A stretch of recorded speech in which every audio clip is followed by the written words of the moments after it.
Welcome students to our accounting classes. Today is the fourth class of retirement of a partner. We have already discussed calculation of a sacrificing and gaining ratio, accounting treatment of a goodwill, undistributed profits and losses with examples. So today our next step is to calculate the total amount due to retiring partner. How to calculate? Here we are to prepare partners capital account, and the pro forma of partners capital account you have already taught in the class admission. So, and you know the rule of a capital accounts. When capital increases, it is credited, and when capital account is decreased, it is debited. So all the items which are credited to partners capital account or the effect of all the transactions which increases the capital account will be recorded in the credit side of capital account, and the transaction or items which decreases the capital account will be recorded in the debit side of a retiring partners capital account. So what are the points, what are the items comes under credit side? We will discuss one by one. You see it. First, in the credit side of retiring partners capital account, capital on the date of last balance sheet, which is written as by balance BD. Next, interest on capital, salary, commission, etc. payable to him from the date of last balance sheet to the date of retirement. जिसे हम लिखते हैं by interest on capital.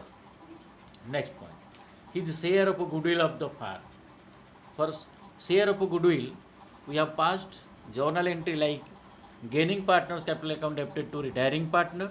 So in the credit side, we will write by gaining partners capital. Suppose A, B, C, B retire, A and C gain. Now A and C will pay goodwill to B. So in B's capital account, in credit side of B's capital account, we will write by A B column में लिखेंगे, by C B column में लिखेंगे. That is for his share of goodwill. Then his share of undistributed profits and reserves, like in the credit side we will write by general reserve his share, by undistributed profit like profit loss credit balance उसका भी share credit side में लिखेंगे. Then his share in revaluation profit, revaluation account हम बना चुके हैं, उसका जो भी प्रॉफिट होगा वो क्रेडिट साइड में आएगा. Then his share in joint life policy अगर कुछ होगा, his share in profit of date of retirement. In our previous class we have discussed share of profits. Then next, again, what are the total amount due to retiring partner is determined by preparing his capital account on the date of retirement. Retiring partners capital account shall have the following items in the debit side. इससे पहले जो हम discussion किए वो credit side में आता है. Debit side में क्या क्या आइटम आता है अब हम डिस्कशन करेंगे. मैं अभी भी बताया था जो आइटम्स कैपिटल को रिड्यूस करते हैं वो सब डेबिट साइड में आएगा. क्या क्या रिड्यूस कर रहा है देखो. His share of accumulated losses, his share of revaluation losses, his drawings, his interest on drawings, his share of loss till the date of retirement since the last balance sheet. अगर profit होगा तो credit side में, loss होगा तो debit side में. सो ये सब item आप डेबिट साइड में लेंगे. Next you see here the pro forma of retiring partners capital account. Credit side देखो, by balance BD means opening capital, by gaining partners for goodwill, by general ledger, by PL account for accumulated profits, by revaluation account for accumulated profits या revaluation profits. Debit side में देखो, to drawings, to interest on drawing, to revaluation account if losses is there, to retiring partners account और to retiring partners loan account. That means see, अगर partner business से कुछ loan ले रखा है तो दैट विल बी एडजस्टेड, मतलब deducted from his capital account. Then to cash और bank account. Here to retiring partners loan account और टू कैश एंड बैंक. ये पॉइंट को थोड़ा ध्यान से देखिए. अगर लोन लिया होगा तो भी डेबिट साइड में आएगा, एंड ये जो लिखा है टू रिटायरिंग पार्टनर्स लोन और कैश और बैंक, ये दोनों में से एक ही आएगा. क्वेश्चन में दिया होगा ये after all adjustment the amount due to retiring partner is transfer to his loan account if business is unable to pay him. अगर आप उसको टाइम पे पेमेंट नहीं कर पा रहे हो तो उसका लोन को ट्रांसफ़र कर लो. अगर आप उसको इमीडिएटली पेड कर रहे हो तो टू कैश और टू बैंक लिखो. मान लो आप 60% पेड कर रहे हो, 40% पेड नहीं कर पा रहे हो, तो 60% के लिए आप लिखेंगे टू कैश, 40% के लिए लिखेंगे टू बैंक अकाउंट। ठीक। Next, settlement of total amount due to the retiring partner. So the amount due to retiring partner is settled as per the provisions of the partnership deed. It may be paid in full at the time of retirement, जो अभी अभी हम discussion किए थे. Sometimes the firm may not be in a position to pay the amount due to him in lump sum. So in such a case, the amount due is transferred to retiring partner's loan account and is paid in installments together with the interest. सो यहाँ पे एक notes दे रखा है, देखिए, according to section 37 of the Indian partnership act 1932, the outgoing partner और retiring partner has an option to receive either interest at 6% per annum till the date of payment और such share of profit which has been earn with his money that is based on his capital, based on capital ratio, right. Next, journal entry when retiring partner is paid cash in full or in lump sum amount. So retiring partner's capital account debited to cash or bank. If retiring partner's amount is not paid immediately, then his balance amount will transfer to his loan account. So journal entry will be retiring partner's capital account debited to retiring partner's loan. मान लो 50-50 दे रहे हो, so retiring partner's capital account debited to cash और bank, आप जितना paid कर रहे हो, जितना पेड नहीं कर रहे हो उसके लिए to retiring partners loan account. ये पॉइंट अभी अभी हम डिस्कशन किए थे, मैं 2-3 बार बता चुका हूँ। Then loan account of the retiring partner, इसके लिए भी आपको जर्नल एंट्री पास करना पड़ेगा। When the amount due to retiring partner is transfer to his loan account, so आप क्या एंट्री करते हो, retiring partners capital account debited to retiring partners loan. When yearly interest is due, एक साल बाद suppose आप पेड करोगे तो एक साल का इंटरेस्ट भी देना पड़ेगा एट 6% और at any agreed ratio, agreed percentage. So interest account debited to retiring partners loan for payment of yearly instalment, जब आप इंस्टॉलमेंट पे करोगे, instalment amount plus interest. So retiring partners loan account debited to cash और bank. Next, after calculation of all the amount due to retiring partners, next हम देखेंगे कुछ capital adjustments आता है। Next topic is our adjustment of capital. That means after retirement the continuing partner will decide to maintain a capital in their new profit sharing ratio. So देखो, adjustment of capital, the capital of continuing partner may be required to be adjusted in any one of the following 3 ways. 3 cases are there. Case 1, when the total capital of the new firm is given, ये case 1 में आता है, हम case wise हम discussion करेंगे।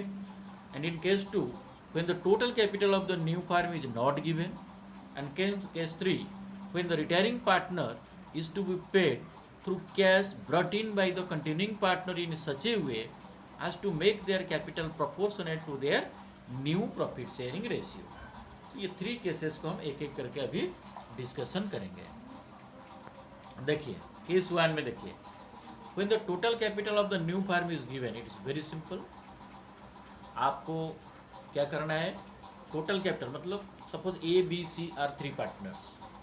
B retires and A, C decided to maintain their capital of the new firm, suppose rupees 3 lakh. So this 3 lakh is given, ये पहले से दे दिया, तो अब A एंड C क्या करेंगे, दिस 3 लाख को अपना न्यू प्रॉफिट शेयर रेशियो में डिवाइड कर देंगे, जिसको जितना रखना है, this balance of Capitals will be carried forward. हम कैपिटल अकाउंट का डेबिट साइड में जब लिखते हैं लास्ट में टू बैलेंस सी डी, ए का कितना, बी का कितना, सी का कितना, अब ए को कितना रखना है, बी को कितना रखना है, हमको पहले से पता है। सो हम कैपिटल अकाउंट बना के to balance B C D पहले लिख देंगे। तो देखिए, तो आपको उसको क्या क्या स्टेप्स फॉलो करना है मैं दोबारा बता दूंगा इसको। First point, calculate the adjusted old capital of a continuing partner. Second, calculate the new capital of remaining partners by dividing the total capital in their new profit share ratio। अभी जैसे मैं बताया था 3 लाख को आप डिवाइड कर दो new ratio में। Third, calculate the surplus or deficiency in each of the remaining partners capital account by comparing the new capital with the adjusted old capital। that means आप देखिए, after all adjustments remaining partner का capital कितना है business में, और इन new farm में उनको कितना कैपिटल रखना है, ये दोनों का डिफरेंस है। मान लो ए को रखना है आफ्टर ऑल एडजस्टमेंट, ए का कैपिटल 1 लाख है एंड ए को मेंटेन करना है 1,50,000। So now A will bring 50,000 and suppose B का, और सेम केस में मान लो बी को रखना है 2 लाख, बी का ऑलरेडी ये 1,80,000 सॉरी 2 लाख रखना है, ऑलरेडी उसका कैपिटल 2,20,000 है, तो 20,000 बी विल विड्रॉ। ठीक है। सो स्टेप 4 में देखिए, adjust the surplus by paying up और by transfer to the credit of current account और adjust the deficiency by taking the concerned partner to bring in the necessary amount or by transfer to the debit of his current account। That means मैं और एक बार इसको बता देता हूँ। देखिए, first of all आप रिवैल्यूएशन अकाउंट बनाइए। सेकेंड, सैक्रिफाइसिंग गेनिंग रेशियो निकाल लीजिए। न्यू रेशियो अगर गिवन तो इट्स ओके, नहीं दे रखा है आप न्यू रेशियो भी निकाल लीजिए। देन गुडविल का एडजस्टमेंट कर लीजिए। ओके, ठीक है। देन आप कैपिटल अकाउंट बनाइए। कैपिटल अकाउंट में जो जो सब अभी हम डिस्कशन कर लिए वो सारा एंट्रीज कर दीजिए, credit side and debit side. After all entries has been made in capital accounts, आप रफ में कैलकुलेट करिए ए का टोटल कितना, क्रेडिट कितना, टोटल डेबिट कितना। मान लो बी रिटायर हो गया, फिर सी का टोटल क्रेडिट कितना, टोटल डेबिट कितना, दोनों का डिफरेंस आप निकाल लीजिए। ठीक है। या अगर यहाँ पे टोटल कैपिटल हमको दे रखा है तो हम सारा एडजस्टमेंट कर लेंगे डेबिट साइड में। After making all adjustments, debit side में सबसे नीचे हम लिख देंगे टू बैलेंस सी डी। कौन सा अमाउंट, जो new capital of the firm जो दे रखा है उसको न्यू रेशियो में डिवाइड कर दो। ए को कितना रखना है रिक्वायर्ड कैपिटल, बी सी का कितना रिक्वायर्ड कैपिटल, ये दोनों में रख दो। बी तो रिटायर हो रहा है, बी को तो आप या तो पेमेंट कर चुके होंगे या उसका लोन को ट्रांसफ़र कर चुके होंगे, उसके ऊपर लाइन में आएगा। ए और सी का आप टू बैलेंस सी डी कर दीजिए। ए का रिक्वायर्ड अमाउंट ए कॉलम में, बी का रिक्वायर्ड अमाउंट सॉरी सी का रिक्वायर्ड अमाउंट सी कॉलम में रख दीजिए। देन आप क्लोज करिए। अगर ए का क्रेडिट साइड ज़्यादा आ रहा है वही अमाउंट आप दोनों साइड में लिखिए। ए का क्रेडिट में टोटल, ए का डेबिट में वही टोटल लिख दीजिए। अगर क्रेडिट साइड ज़्यादा है, डेबिट में जो डिफरेंस आएगा that difference either it may be transfer to his current account, और अगर आप बिजनेस उनको इमीडिएटली पेड कर सकता है तो टू कैश और to bank like this. B C का भी टोटल कर दीजिए। सपोज सी का टोटल डेबिट साइड ज़्यादा आ रहा है, वही अमाउंट क्रेडिट में भी लिखिए, और सी का क्रेडिट में जितना डिफरेंस आ रहा है उसको आप लिखिए बाई करेंट अकाउंट और बाई कैश। अगर सी अगर इमीडिएटली पेड नहीं कर पा रहा है तो उसका करेंट अकाउंट में डाल दीजिए। अगर वो इमीडिएटली दे सकता है तो घर से ला सकता है, तो बाई कैश या by bank. Next, adjustment of capital का एक एग्जांपल दे रखा है। देखिए केस 1 में when the total capital of the new firm is given, journal entry will be cash और particular partners current account debit to particular partners capital. That means अगर debit side ज़्यादा होगा तो क्रेडिट साइड में वो घर से लाएगा।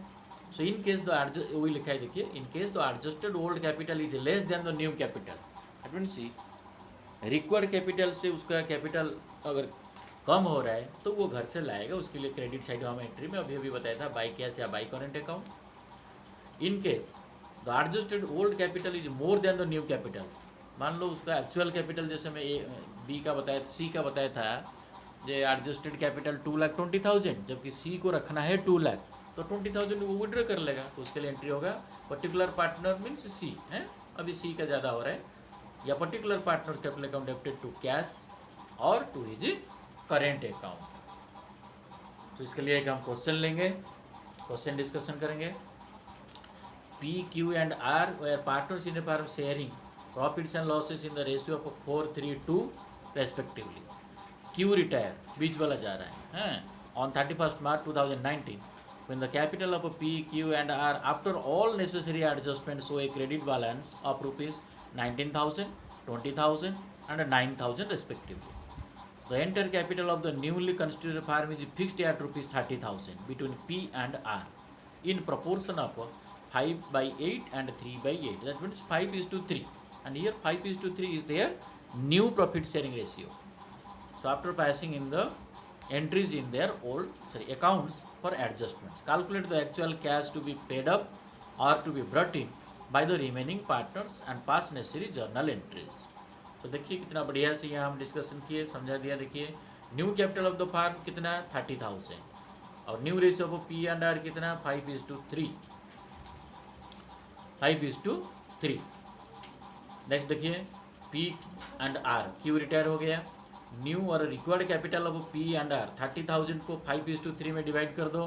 पी को रखना है, रिक्वायर्ड है 18,750, आर को मेंटेन करना है रखना है या required capital 11,250 and adjusted old capital कितना था वो क्वेश्चन में दे रखा है। पी का दे रखा है 19,000, क्यू तो जा रहा है, और आर का दे रखा है 9,000। अब ये दोनों का आप डिफरेंस निकाल दो, ठीक है। रिक्वायर्ड से एक्चुअल माइनस कर दो। अब देखिए रिक्वायर्ड 18,750 जबकि उसका है 19,000। अब 250 हम पी को वापस करेंगे, पेमेंट कर देंगे या उसका करेंट अकाउंट को ट्रांसफ़र करेंगे। ऐसे आर का देखिए 11,250 उसका रिक्वायर्ड कैपिटल है, जबकि एक्चुअल कैपिटल कितना after all adjustment 9,000। Now R will bring 2,250, R का भी डेफिशिएंसी आ रहा है, right. So journal entry will be in case of P को हम रिफंड करेंगे तो P's capital account debited to cash 250। अगर हम पेड नहीं कर पाएंगे तो उसका करेंट अकाउंट को ट्रांसफर करेंगे। क्या लिखेंगे ना, P's capital account debited to current account and in case of R there is a deficiency. Now R will bring 2,250, so entry will be cash account debited to hours capital. अगर वो ला रहा है, अगर नहीं ला रहा है तो कैश के बदले हम क्या लिखेंगे current account, ours current account debited to hours capital, ठीक। Then case two our when the total capital of the new firm is not given, so this so case 2 is when the total capital of the new firm is not given। ये case में हम क्या करेंगे, how to adjust the capital account. Step 1 देखिए, calculate the adjusted old capital of remaining partners after all other adjustment. आप suppose वही A B C 3 थे, B retire हो गया, आप पूरा कैपिटल रिवैल्यूएशन बना लिए, सैक्रिफाइसिंग गेनिंग रेशियो निकाल लिए, गुडविल एडजस्ट कर लिए, देन कैपिटल अकाउंट बना लिए, कैपिटल अकाउंट में सारा एंट्रीज आप कर लिए, ठीक है। करके उनका एडजस्टेड कैपिटल ए और सी का आप निकाल लीजिए। बी का जितना हुआ आइधर आप उसको पेड कर सकते हो और उसका करेंट अकाउंट को ट्रांसफ़र कर सकते हो, और दोनों भी आ सकता है, right.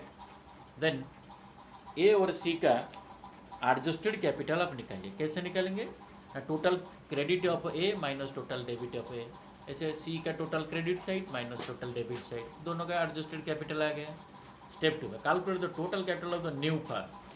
Here total capital of the new firm आप कैसे कैलकुलेट करोगे, combined adjusted capital of remaining partners like A and C. A का डिफरेंस आप निकाल लिए, सी का डिफरेंस निकाल लिए, वो दोनों का आप टोटल कर दीजिए, प्लस कर दीजिए, एंड वही होगा total capital of the new firm. जैसे टोटल कैपिटल मिल गया तो थर्ड स्टेप क्या है, calculate new capital of remaining partners as per new ratio. Now आपको टोटल कैपिटल मिल चुका है, difference of A and C, ये दोनों का आप कंबाइन कर दिए, this is the total capital of the new firm and it is to be divided in their new profit sharing ratio, right. So combined adjusted capital of the remaining partner into new ratio. And step 4 calculate the surplus और deficiency in each of the cases. अब हम फिर previous topic में जैसे था case 1 में same process, आप capital account में सारा बना लिए, total A credit side of A and debit side of A आप निकाल लिए, सी का भी टोटल क्रेडिट टोटल डेबिट निकाल लिए, दोनों का डिफरेंस को आप टोटल कर दिए, combined capital of A and C, and this is the total capital of the new firm and it is divided into new profit sharing ratio. Divide करके A का जितना निकल रहा है, बी सी का जितना निकल रहा है, this is the required capital to be maintain in new firm by A and C. And capital account का सबसे नीचे टोटल करने से पहले आप लिख दीजिए 2 and CD। ए का भी जितना कैलकुलेट किए ए कॉलम में रखिए, सी का जितना सी कॉलम में रखिए, देन आप क्लोज करिए। सेम प्रोसेस, CD लिखने के बाद आप क्लोज करेंगे। अगर ए का क्रेडिट साइड ज़्यादा हो रहा है वही अमाउंट डेबिट पे में लिखो, जो डिफरेंस हुआ तो 2 कैश या 2 बैंक करो, और सी का भी सेम क्रेडिट टोटल क्रेडिट करो, टोटल डेबिट करो, जो साइड ज़्यादा होगा वही अमाउंट दोनों कॉलम में रखो। अगर क्रेडिट ज़्यादा होगा डेबिट में वही 2 कैश या 2 करेंट अकाउंट, डेबिट ज़्यादा होगा तो क्रेडिट में बाई कैश या बाई करेंट अकाउंट। ये केस में आप देखेंगे ए मान लो ए का शॉर्टेज हो रहा है, ए का जितना शॉर्टेज होगा सी का ठीक उतना ही सरप्लस होगा, बिकॉज वही दोनों का कैपिटल है, दोनों का कैपिटल मिला के सपोज 5 लाख, अगर ए का 50,000 शॉर्टेज हो रहा है तो बी का 50,000 सी का 50,000 सरप्लस होगा, ये जितना लगेगा सी को उतना ही ड्रॉ करना है।